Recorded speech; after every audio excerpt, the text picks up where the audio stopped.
ಇವತ್ತು ಒಂದು ಇಂಟ್ರೆಸ್ಟಿಂಗ್ ಆಗಿರೋಂಥ ರೆಸಿಪಿ ತೊಗೊಬಂದಿನಿ. ಇದಕ್ಕೆ ಸ್ಪೆಷಲ್ ಪ್ಲೇಸೇ ಇರುತ್ತೆ ನಿಮ್ಮ ಹಾರ್ಟಲ್ಲಿ. ಯಾಕೆಂದರೆ ಕಂಫರ್ಟ್ ಫುಡ್ ಇರೋವಂಥ ಸ್ಪೆಷಾಲಿಟಿನೇ ಅದು. ಎಲ್ಲ ವೆರೈಟೀಸು, ಎಲ್ಲ ಸ್ಪೆಷಾಲಿಟಿ ತಿಂದಾದಮೇಲೆ ನಮಗೆ ಕಂಫರ್ಟಬಲ್ ಆಗಿರೋ ಫುಡ್ ಸಿಕ್ತು ಅಂತಂದರೆ ಅದರಷ್ಟು ತೃಪ್ತಿ ಬೇರೆ ಇರಲ್ಲ. ಸೊ ಅಂಥದ್ದೇ ಒಂದು ರೆಸಿಪಿ ಇವತ್ತು.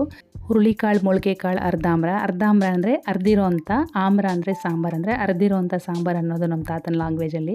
ಇವಾಗಲೂ ನಮ್ಮ ಮನೇಲಿ ಇದೇ ಥರ ಕರೀತಾರೆ ಈ ಸಾಂಬಾರನ್ನ. ಬಟ್ ಸಖತ್ ಟೇಸ್ಟಿಯಾಗಿರುತ್ತೆ. ನೀವು ಇದನ್ನು ಹುರುಳಿಕಾಳು ಸಾಂಬಾರು ಇಲ್ಲ ಮೊಳಕೆ ಕಾಳು ಸಾಂಬಾರು ಅಂದ್ರೂ ಸರಿ ಹೋಗುತ್ತೆ. ಫಸ್ಟ್ ಕುಕ್ಕರ್ಗೆ 1 ಕಪ್ ಆಗೋಷ್ಟು ಮೊಳಕೆ ಕಾಳು, 1 ರಿಂದ 2 ಟೊಮೊಟೊ, ಒಂದು 8 ರಿಂದ 10 ಹಸಿಮೆಣಸಿನ್ಕಾಯಿ ಮತ್ತು ಒಂದು ಬದನೆಕಾಯಿನ ಸ್ವಲ್ಪ ಕಟ್ ಮಾಡಿಕೊಂಡು, ಹುಳ ಏನಾದ್ರು ಇದೆಯಾ ಅಂತ ನೋಡ್ಕೊಂಡು ಆ್ಯಡ್ ಮಾಡಿಕೊಂಡು, ಬೇಕಾಗೋಷ್ಟು ನೀರು ಆ್ಯಡ್ ಮಾಡಿಕೊಂಡು ಚೆನ್ನಾಗಿ ಬೇಯಿಸ್ಕೋಬೇಕಾಗುತ್ತೆ. ಇಷ್ಟೇ ವಿಸಿಲ್ ಹಾಕ್ಸ್ಕೋಬೇಕು ಅಂತೇನಿಲ್ಲ. ಮೊಳಕೆ ಕಾಳು ಚೆನ್ನಾಗಿ ಬೇಯೋವರೆಗೂ ಬೇಯಿಸ್ಕೊಂಡ್ರೆ ಸಾಕಾಗುತ್ತೆ. ನೋಡ್ತಾ ಇರ್ಬೋದು, ಈ ರೀತಿ ಪ್ರೆಸ್ ಮಾಡಿಕೊಂಡ್ರೆ ಈಸಿಯಾಗಿ ಪ್ರೆಸ್ ಆಗಬೇಕು ಮತ್ತು ಸ್ಮ್ಯಾಶ್ ಆಗಬೇಕು. ಸೊ ಇವಾಗ ಕರೆಕ್ಟಾಗಿ ಬೆಂದಿದೆ ಅಂತ ಅರ್ಥ. ಇದನ್ನು ಸ್ಟ್ರೈನ್ ಮಾಡಿಕೊಂಡು ಈ ಮೊಳಕೆ ಕಾಳು ಮತ್ತು ಟೊಮೊಟೊ ಎಲ್ಲ ಕಂಪ್ಲೀಟಾಗಿ ಕೂಲ್ ಡೌನ್ ಆಗೋಕ್ಕೆ ಬಿಟ್ಬಿಡಿ. ಮತ್ತು ಸೋಸ್ಕೊಂಡಿರೋಂಥ ನೀರು ಸೈಡಿಗೆ ಎತ್ತಿಟ್ಕೊಳ್ಳಿ. ಇದರಿಂದನೇ ಸಾಂಬಾರು ಮಾಡ್ಕೊಳ್ಳೋಂಥದ್ದು. ತಣ್ಣಗಾದ್ಮೇಲೆ ಈ ಮಿಶ್ರಣನ ಮಿಕ್ಸಿ ಜಾರ್ಗೆ ಆ್ಯಡ್ ಮಾಡಿಕೊಂಡು, ದೊಡ್ಡ ಮಿಕ್ಸಿ ಜಾರ್ ಇದ್ದರೆ ಎಲ್ಲ ಒಂದೇ ಸಲ ಆ್ಯಡ್ ಮಾಡಿಕೊಂಡು ನೀವು ರುಬ್ಕೋಬೋದು. ಬಟ್ ನಾನಲ್ಲಿ ಬ್ಯಾಚಸಲ್ಲಿ ರುಬ್ಕೋತಾ ಇದ್ದೀನಿ. ಇದಕ್ಕೆ ಬೇಯಿಸ್ಕೊಂಡಿದ್ದಂಥ ನೀರನ್ನ ಆ್ಯಡ್ ಮಾಡಿಕೊಂಡು ನುಣ್ಣಗೆ ಪೇಸ್ಟ್ ರೀತಿಲಿ ರುಬ್ಕೋಬೇಕಾಗತ್ತೆ.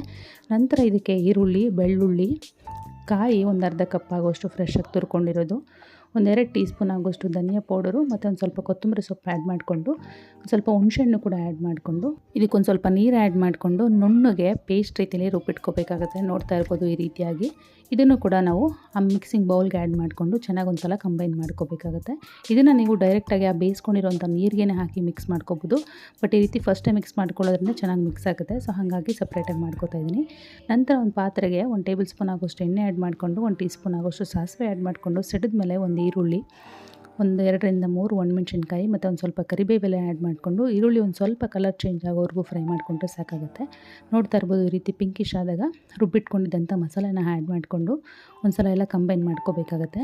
ಈ ರೀತಿ ಕಂಬೈನ್ ಆದ ನಂತರ ನಾವು ಆಲ್ರೆಡಿ ಸೋಸಿಟ್ಕೊಂಡಿದ್ದಂಥ ಬೇಯಿಸ್ಕೊಂಡಿರೋಂಥ ನೀರನ್ನ ಇದಕ್ಕೆ ಆ್ಯಡ್ ಮಾಡಿಕೊಂಡು ಕನ್ಸಿಸ್ಟೆನ್ಸಿ ಅಡ್ಜಸ್ಟ್ ಮಾಡ್ಕೋತಾ ಇದ್ದೀನಿ. ಈ ಪಾತ್ರೆ ಮತ್ತು ಮಿಕ್ಸಿ ಜಾರ್ನ ಎರಡೂ ತೊಳ್ಕೊಂಡು ಮತ್ತೊಂದಷ್ಟು ನೀರನ್ನ ಆ್ಯಡ್ ಮಾಡಿಕೊಂಡು, ರುಚಿಗೆ ಬೇಕಾದಷ್ಟು ಉಪ್ಪು ಆ್ಯಡ್ ಮಾಡಿಕೊಂಡು, ಈ ಸ್ಟೇಜಲ್ಲಿ ನೀವು ಕನ್ಸಿಸ್ಟೆನ್ಸಿನ ಚೆಕ್ ಮಾಡ್ಕೋಬೇಕಾಗುತ್ತೆ. ಇದು ಬೇಯ್ತಾ ಅಂದರೆ ಕುದೀತಾ ಒಂದು ಸ್ವಲ್ಪ ಗಟ್ಟಿಯಾಗುತ್ತೆ. ಸೊ ಹಾಗಾಗಿ ಒಂದು ಸ್ವಲ್ಪ ನೀರು ಥರನೇ ಮಾಡ್ಕೊಳ್ಳಿ.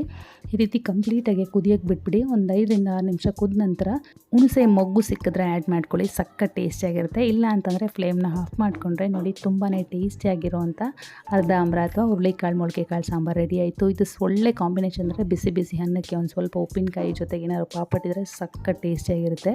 ರೆಸಿಪಿ ನಿಮ್ಗೆ ಇಷ್ಟ ಆಗಿದೆ ಅಂತ ಅನ್ಕೋತೀನಿ. ಖಂಡಿತವಾಗ್ಲೂ ಟ್ರೈ ಮಾಡಿ ತಿಳಿಸಿ ಕಮೆಂಟ್ ಮೂಲಕ. Thank you.